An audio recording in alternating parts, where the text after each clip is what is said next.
Hello friends, welcome in my channel SP999. This is Vikas with CSS Practical Lecture 19, and in this lecture we will talk about some technically sounding terms that are Bootstrap, Tailwind, SASS, CSS Variable and Font Awesome.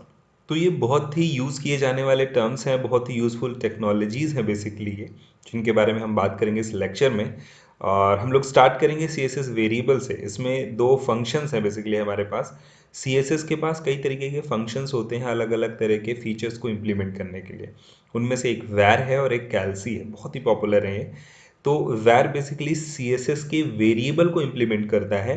कैल्सी का variable से कोई लेना देना नहीं है, ये एक अलग कैलकुलेशन के लिए यूज़ होता है CSS में, बट मैंने साथ में लिख दिया है और ये दोनों चीज़ें हम लोग आज डिस्कस करने वाले हैं। So let's start from the CSS variable.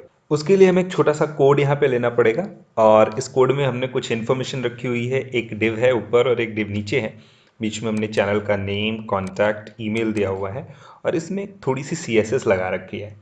बहुत ही सिंपल सी है, कलर वगैरह दिया है और डिव में हाइट भी दे रखी है, बाकी सब में कलर है। सिंपल सी CSS है और इसका आउटपुट हम देख सकते हैं यहाँ पे। ये रहा इसका आउटपुट।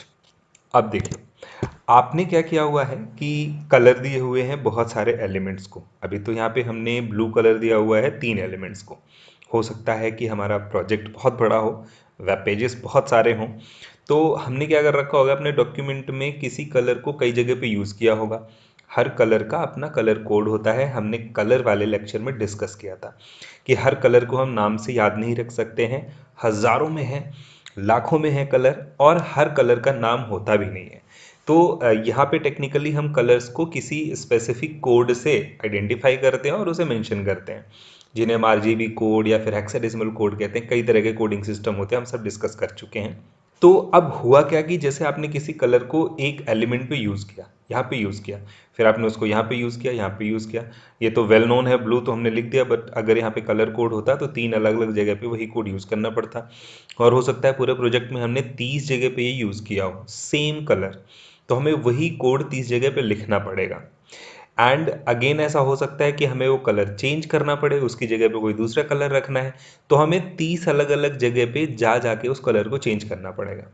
और ऐसा सिर्फ एक ही कलर के साथ हो रहा है, हो सकता है और भी कलर हो, जैसे कि ग्रीन की जगह कोई कलर कोड हो सकता है स्पेसिफिक, और वो 15 जगह पे यूज़ हुआ है पूरे प्रोजेक्ट में। रेड की जगह कोई कलर कोड हो सकता है और वो 25-30 जगह पे एलिमेंट्स पे अलग अलग यूज़ हुआ है। और हमें अलग अलग तरह के कलर चेंज कर करके चेक करना होता है कि कैसा आउटपुट दिख रहा है, कैसा व्यू आ रहा है। कलर डिसाइड करना होता है अलग अलग कलर लगा करके। तो हमें बार बार ये 25 जगह, 30 जगह, 50 जगह पे जा जाके कलर चेंज करने पड़ते हैं। और क्योंकि वो कलर कोड होते हैं, इस वजह से उनको चेंज करना और मुश्किल हो जाता है।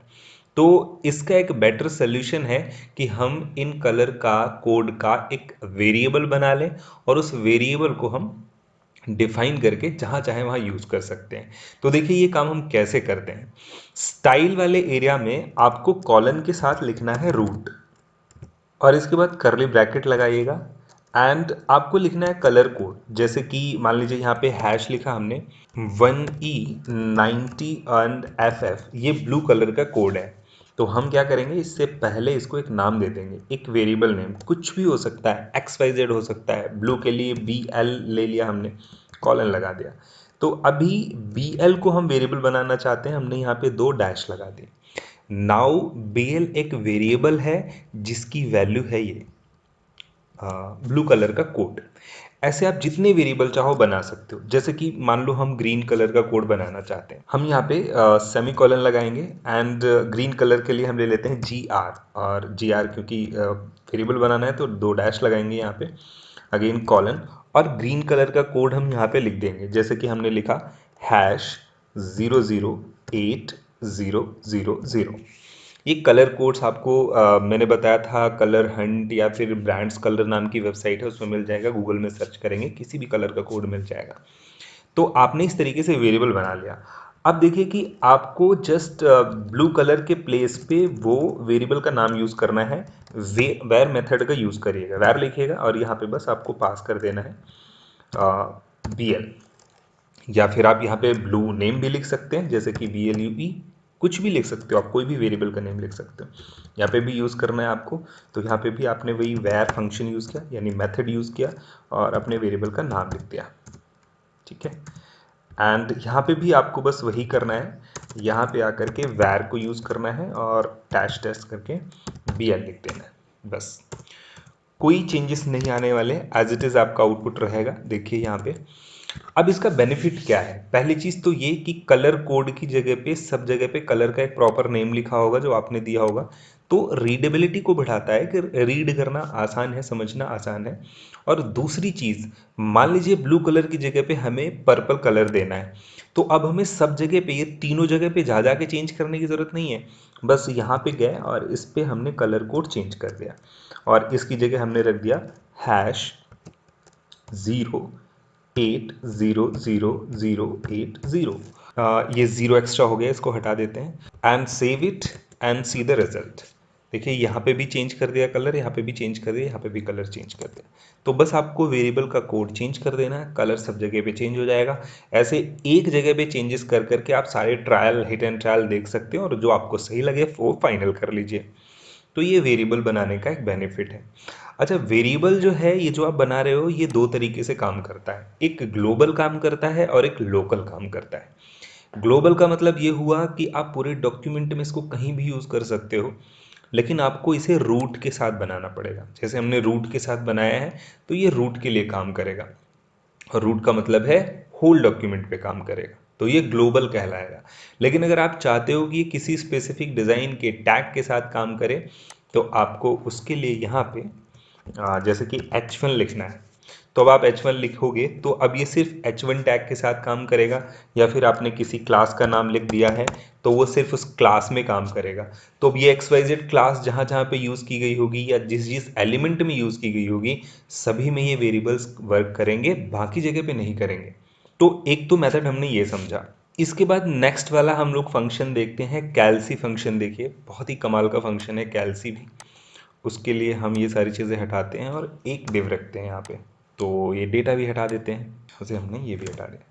हमारे पास सिर्फ एक डिव है और उसको हम सपोज कुछ कलर दे देते हैं, रेड कलर दे दें। हाइट विड्थ बढ़ा देते हैं, जैसे कि हमने इसको दे दिया 200। अब देखिए जैसे विड्थ यहाँ पे देना चाह रहे हैं हम, तो हाइट तो हमने दे दी है, विड्थ 200 दे रहे हैं, तो ऑब्वियसली कि जैसा हमने दिया एज इट इज़ आ जाएगा। लेकिन हमें करना क्या है, हमें ये करना है कि ये जो डिव है इसकी जो विड्थ है 100%। अब परसेंट का मतलब क्या है, हम प्रीवियस लेक्चर में पढ़ चुके हैं। परसेंट का मतलब ये अपने पेरेंट के अकॉर्डिंग काम करेगा। अगर आपने 100% दे दिया तो जो इसके पेरेंट का साइज होगा वही ले लेगा।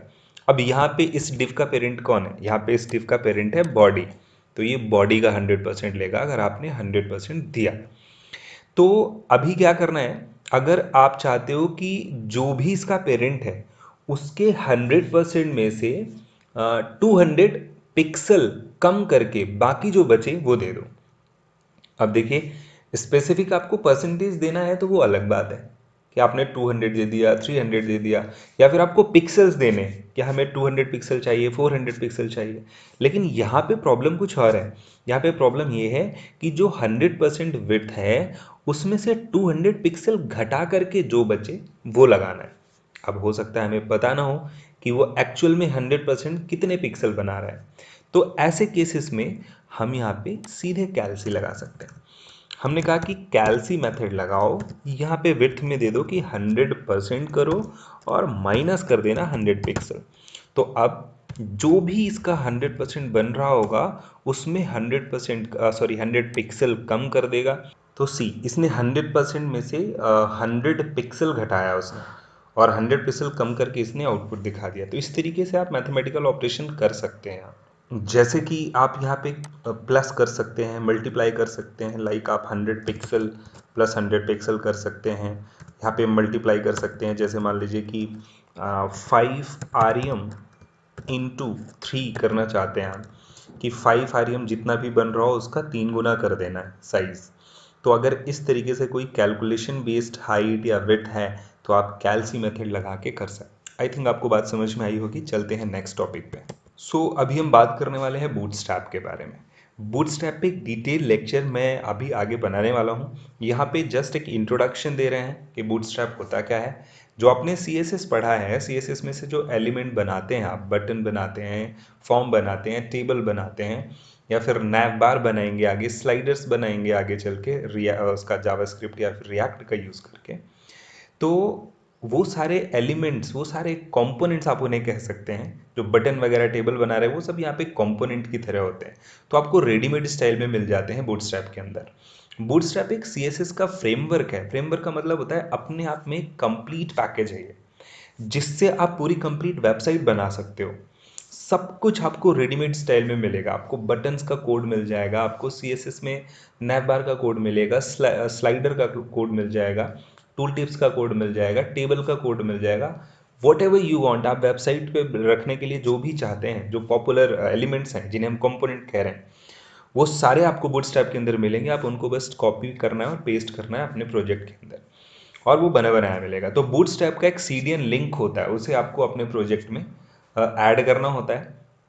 आप बूटस्ट्रैप को डाउनलोड करके भी यूज़ कर सकते हैं, या फिर बूटस्ट्रैप का एक ग्राफिकल सॉफ्टवेयर भी होता है बूटस्ट्रैप स्टूडियो, उसका भी यूज़ कर सकते हैं। तो बूटस्ट्रैप वाले लेक्चर में हम इसमें और डिटेल में बात करेंगे। अभी यहाँ पे बस इतना याद रखिएगा, सीएसएस का ट्रेडिशनल तरीका होता है किसी चीज़ को डिज़ाइन करने का जो हमने अभी तक सीखा है।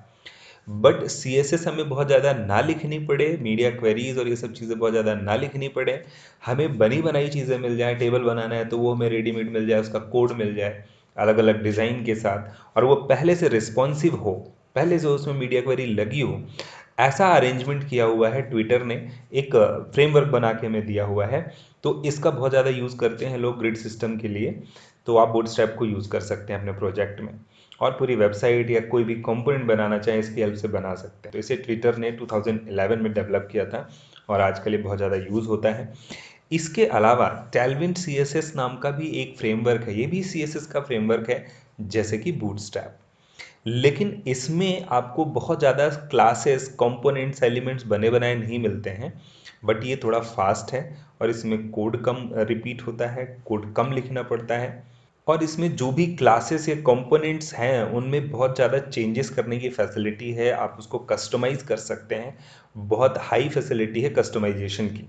कस्टमाइजेशन की जो फैसिलिटी वो बूटस्ट्रैप में भी है, लेकिन टैलविन में ज़्यादा बेहतर है। तो ये भी बहुत ही पॉपुलर सीएसएस फ्रेमवर्क है, दोनों ही ओपन सोर्स है। इसके अलावा SAS यानी सिंटैक्टिकली ऑसम स्टाइल शीट, ये एक प्री प्रोसेसर है जिसे डेवलप किया गया है सीएसएस के लिए। तो सीएसएस का कोड बहुत ज़्यादा लेंदी हो जाता है, तो उसको पहले से प्रोसेस करके रखने के लिए, ताकि रन टाइम पे ज़्यादा टाइम न लगे, कोड को हमें ज़्यादा रिपीट ना करना पड़े, और भी बहुत सारी चीज़ें हैं जो सीएसएस में नहीं हैं, वो सब यूज़ करने की फैसिलिटी हमें देता है। तो ये भी काफ़ी एडवांस और लेटेस्ट टेक्नोलॉजी है सीएसएस के लिए। बट ये सभी ब्राउज़र में प्रॉपरली सपोर्टेड नहीं है डायरेक्टली, इसके लिए हमें कंपाइलर की ज़रूरत पड़ती है, अलग से इंस्टॉल करना होता है, तब जाके ये काम करता है। तो इस वजह से बहुत ज़्यादा फ्रीक्वेंटली यूज़ नहीं हो रहा है अभी, बट धीरे धीरे ये पॉपुलर हो रहा है। ये सब आपके फ्रंट एंड के डिज़ाइन को फास्ट और बेहतर बनाने के लिए और जल्दी कम टाइम पे डेवलप करने के लिए सब अलग अलग तरह की टेक्नोलॉजी हैं। बाय द वे, आप ओनली ट्रेडिशनल जो सीएसएस है हमारी, उससे भी कुछ भी डिज़ाइन कर सकते हैं। तो लेटेस्ट टेक्नोलॉजीज़ हैं, इनसे अवेयर रहना ज़रूरी है, और आने वाले टाइम पे हो सकता है आपको इन्हें यूज़ करना पड़े, तो आपकी नॉलेज में होना चाहिए, इसलिए मैंने यहाँ पे डिस्कस किया है। और आने वाले टाइम में मैं इन सभी टेक्नोलॉजीज़ पे वीडियोज़ भी स्पेशली बनाऊँगा। इसके बाद हमें इस लेक्चर का लास्ट टॉपिक पढ़ना है, दैट इज़ फॉन्ट ऑसम। देखिए, फॉन्ट ऑसम क्या है? फॉन्ट ऑसम एक वेबसाइट है जहाँ से आपको हर तरीके के आइकन्स मिल जाते हैं। तो आइकन कुछ फ्री भी होते हैं, और जो अगर बहुत अच्छी क्वालिटी के आपको चाहिए तो आपको बाय करने होते हैं। तो ऑनलाइन पेमेंट करेंगे वो आपको मिल जाएंगे। तो बेसिकली हर वेबसाइट में तरह तरह के लोगो, तरह तरह के आइकन्स यूज़ करने होते हैं। फेसबुक का सिंबल है, ट्विटर का सिंबल है, किसी भी सॉफ्टवेयर का आइकन है, अपलोड का, डाउनलोड का, फॉर्म्स एलिमेंट्स है बहुत सारे। कुछ भी आपको चाहिए, किसी भी तरीके का एलिमेंट। तो वैसे वेबसाइट्स और भी हैं, बट सबसे पॉपुलर, सबसे ज़्यादा यूज़ होने वाला एक ऑथेंटिक प्लेस है जो फॉन्ट ऑसम है। तो आप फॉन्ट ऑसम से कोई भी आइकन डाउनलोड कर सकते हैं। तो कैसे करना है कि आप गूगल पे जाएंगे, यहाँ पे टाइप करेंगे फॉन्ट ऑसम, फॉन्ट ऑसम। तो फॉन्ट ऑसम में W3 स्कूल जैसे बहुत सारे प्लेटफॉर्म हैं जहाँ से आपको प्रॉपर डिटेल मिल जाएगी कैसे यूज़ करना है। यहीं से आप उसका CDN ले सकते हैं। CDN क्या है? देखिए, जब आप फॉन्ट ऑसम यूज़ करेंगे तो वहाँ पे हर आइकन के लिए आपको एक छोटा सा कोड मिलेगा, आई करके। आई के अंदर उस कोड का क्लास लिखा होगा, और उस क्लास से आपको बेसिकली पता चल जाएगा कि आप कौन सा कोड यूज़ करने वाले हो, कौन सा आइकन यूज़ करने वाले हो। वो बेसिकली आपके आइकन का कोड होगा, आपके आइकन की क्लास होगी। जैसे कि फेसबुक, FAFA फेसबुक करके इस तरह के कोड होते हैं। तो ये टैग लगाने से क्या होगा कि आइकन आ जाएगा, लेकिन ये तभी आएगा जब इसकी डेफिनेशन इसको मिलेगी। और इसकी डेफिनेशन कहाँ होती है? सीडीएन लिंक में। सीडीएन लिंक क्या है? किसी भी जो फ्रेमवर्क या लाइब्रेरी को आप यूज़ करते हो, कोई ऑनलाइन सर्वर उसको अपनी जगह पे स्टोरेज देता है और उसको उसका एक लिंक आपको दे देता है। तो आप वो लिंक अपने वेब पेज पे अप्लाई करते हो, यानी अपने उसमें प्रोग्राम में। तो जब आप उस लाइब्रेरी का कोई भी कंपोनेंट यूज़ करते हो तो उसकी डेफिनेशन उसको उस लिंक से मिल जाती है। उसे हम सीडीएन कहते हैं, कंटेंट डिलीवरी नेटवर्क। तो आपको इसका भी सीडीएन चाहिए होगा फॉन्ट ऑसम का। आप किसी भी लाइब्रेरी को यूज़ करोगे, आप बूटस्ट्रैप को यूज़ करोगे तो आपको उसका सीडीएन चाहिए होगा। किसी भी लाइब्रेरी को यूज़ करोगे। तो जैसे ही फॉन्ट ऑसम पे क्लिक किया हमने, तो इसकी वेबसाइट ओपन हो जाएगी। ऑफिशियल वेबसाइट है यहाँ पे। तो देखो यहाँ पे दो ऑप्शन, स्टार्ट फॉर फ्री और get more with pro. Pro में आपको चार्जेस पे करने होते हैं। यहाँ पे आपको ऑप्शन मिलेगा साइन अप और लॉग इन का। तो अगर आपका अकाउंट नहीं बना है इस पर तो आपको अकाउंट बनाना पड़ेगा। ये देखिए ऑप्शन आ रहा है यहाँ पे, sign up and get started. अगर आपका अकाउंट नहीं है, हमारा अकाउंट है, तो हमने इस पर आईडी दी और पासवर्ड दिया और हम इस पर एंटर कर जाएंगे, लॉग इन कर जाएंगे। तो बहुत ही सिंपल सा प्रोसेस है। जैसे कि कोई फेसबुक की आईडी आप बनाते हो, वैसे फॉन्टोज़म में आईडी बनाएंगे आप, और आपके जीमेल या ईमेल आईडी जो आप दोगे उस पर वेरिफिकेशन के लिए आएगा। सिंपल से प्रोसेस है, आप रजिस्ट्रेशन कर लीजिएगा अपना। और आप यहाँ पे डाउनलोड कर सकते हो इसको, मैंने बताया, डायरेक्ट सीडीएन के थ्रू भी कर सकते हो। अगर आप डाउनलोड करते हो तो पूरा प्रोजेक्ट जो इसका पूरा लिंक है वो आपके सिस्टम पे आ जाएगा ऑफलाइन यूज़ करने के लिए। बट अगर आप सीडीएन यूज़ करते हो तो आपका नेट चलना चाहिए, तभी ये सीडीएन के थ्रू लिंक काम करते हैं। तो अब यहाँ पे आओगे, इस पर क्लिक करना। यहाँ पे आपको इसका सीडीएन मिल जाएगा। देखिए यहाँ पे ये रहा, इसका सीडीएन लिंक है। यहाँ से हम कॉपी कर सकते हैं। और अगर सिंपल सा एग्जांपल आपको देना है, अभी नहीं बनानी है आईडी इसकी, तो आप सिंपल जा सकते हो यहाँ पे फॉन्ट ऑसम क्लिक करना, सेलेक्ट करके, और किसी वेबसाइट पे जैसे कि W3 स्कूल है इस पर चले जाना। और इस पर प्रोग्राम दिया होगा, कई तरीके के प्रोग्राम जहाँ पे फॉन्ट ऑसम यूज़ किया गया होगा। तो बेसिकली आपको सीडीएन चाहिए और वो सीडीएन यहाँ से भी मिल जाएगा आपको। ये देखिए यहाँ पे सीडीएन लिखा हुआ है, ये लिंक आप उठा सकते हो। ये देखो इन्होंने एग्जाम्पल यहाँ पे दिया हुआ है, जैसे कि कार के एग्जाम्पल दिए हैं। ये देखो, तो इन्होंने FA कार क्लास यूज़ की है और इसकी डेफिनीशन इस सीडीएन के पास है, सीडीएन लिंक में है। इसकी वजह से ये कार इस पे काम कर रही है, इसी वजह से ये काम कर रहा है। तो इस पे देखो सिंबल आ रहा है। तो हम भी क्या करते हैं कि अपने प्रोजेक्ट में स्टाइल वाले एरिया में इसको हटाते हैं और यहाँ पे सीडीएन को पेस्ट कर लेते हैं। देखिए फॉन्ट ऑसम का सीडीएन आ चुका है। अब आपको क्या चाहिए? आपको आइकन्स चाहिए। तो आइकन कहाँ मिलेंगे? फॉन्ट ऑसम में ही यहाँ पे जाना, सर्च पे आइकन पे, और क्लिक कर लेना। अब यहाँ पे देखो कुछ भी आप सर्च करोगे, जैसे आपको आइकन चाहिए फेसबुक का, तो आप इस पर टाइप करना और एंटर करना। ये गूगल पे करके भी आप कर सकते हो चाहो तो। अगर आपने यहाँ पे रजिस्ट्रेशन नहीं कर रखा है तो गूगल पे डायरेक्ट भी सर्च कर सकते हो। जैसे फेसबुक हमने सर्च किया, देखो फेसबुक और उससे रिलेटेड बहुत सारे आइकन आ रहे हैं। कुछ भी आप टाइप करो यहाँ पे, जैसे कि यूज़र, हमने यूज़र सर्च किया तो देखो यूज़र से रिलेटेड कुछ आ गए, ये यूज़र से, ऐसे करके आइकन्स आपको मिल जाएंगे ढेर सारे। कुछ भी, अपलोड का सिंबल आपको चाहिए तो आपने यहाँ पे लिखा अपलोड। ये देखिए होम का सिंबल आ रहा है, ट्विटर का सिंबल आ रहा है, सर्च का सिंबल आ रहा है। अपलोड हमने यहाँ पे टाइप किया, देखो अपलोड से रिलेटेड आइकन्स आने लगे। जैसे कि कार का सिंबल अभी आप देख रहे थे, तो इस पर हमने क्लिक किया, कार पे देखो कार के सिंबल आने लगे। अब इसमें से किसी पे आप क्लिक करोगे तो ये आपको एक छोटा सा कोड यहाँ पे दिखाई देगा। देखो स्टार्ट यूजिंग दिस आइकन, इस तरीके से लिख के आ रहा है, मतलब आप इसको यूज़ कर सकते हो, फ्री है। तो इस पर क्लिक कर दोगे, इसका ये कोड जो है ये कॉपी हो जाएगा। बट अगर कोई ऐसा आइकन है जो पेड है, बहुत स्मार्ट है और अच्छा लग रहा है, तो आपको लग रहा है इसको लेना, जैसे ये हो सकता है। तो ये देखो लिखा हुआ है start using this pro icon. तो प्रो आइकन का मतलब होता है कि ये आप यूज़ नहीं कर सकते हो, इसके लिए आपको पेमेंट करनी पड़ेगी। तो हमने फ्री वाला उठा लिया यहाँ पे, और यहाँ पे आते हैं अपने प्रोजेक्ट में और इस जगह पे पेस्ट कर देते हैं। ये देखो, तो ये जो आइकन है ये आपको आउटपुट पे दिखाई देने लग जाएगा। ये देखो कार का सिंबल आ रहा है, एंड क्योंकि ये एक नॉर्मल टेक्स्ट की तरह है तो इस पे आप कोई भी स्टाइल वगैरह भी लगा सकते हो। जैसे कि कलर चाहिए हमें, रेड कलर, जैसा कि अभी आपने देखा था उस वेबसाइट में। जैसे कि आपको फ़ॉन्ट साइज़ बढ़ाना है, तो आप इस पर फ़ॉन्ट साइज़ भी बढ़ा सकते हो 50 पिक्सल करके। तो ये नॉर्मल सिंबल की तरह देखो साइज़ भी बढ़ गया और कलर भी हो गया। तो आई थिंक ये बात आपको समझ में आई होगी। फ़ॉन्ट ऑसम बहुत यूज़फुल है, इसका देख लीजिएगा, रजिस्ट्रेशन कर लीजिएगा। आपको हमेशा काम करना है, इस पर हमेशा यूज़ करना है। सारे आइकन लोग यहीं से उठाते हैं। तो आपको भी कल आप डेवलपर बनेंगे तो आपको भी इसकी ज़रूरत पड़ेगी और सारे आइकन आप यहीं से उठाएं। So be with us. Next lecture में हम लोग एसवीजी और कैनवास के बारे में समझने वाले हैं। देन सीएसएस के लेक्चर्स कंप्लीट हो जाएंगे।